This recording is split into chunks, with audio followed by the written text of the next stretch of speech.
कौन लिखिले एठी लिखिचंती राजलक्ष्मी बारिक। Sir math exam रे टाइम टेकन होउची प्रैक्टिस करिले जेते भी math and reasoning he calculating होउची सो टाइम टेकन होउची।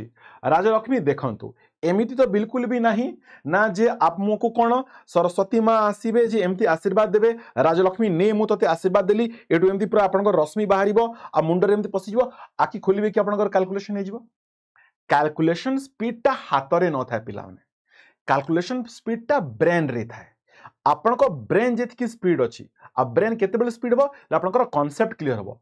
मैथमेटिक्स घोषिले हुएनी फॉर्मूला फॉलो कले हुएनी आपन को कोन ना कांसेप्ट को ठीक से बुझिवार अछि कांसेप्ट सहित आपन क्वेश्चन को रिलेट करि पारिवार अछि सेतेबेले ही and dedications and hard work revision practice आपनकर चलीवा कथा सेतेबेले ही आपनकर मैथमेटिक्स स्पीड आसबो। एमती बिल्कुल भी नुह जे आपन 4 मास 5 मास आसीबो आ आपन कहबे मोर डायरेक्टली मैथमेटिक्स काहे की स्पीड होउनी।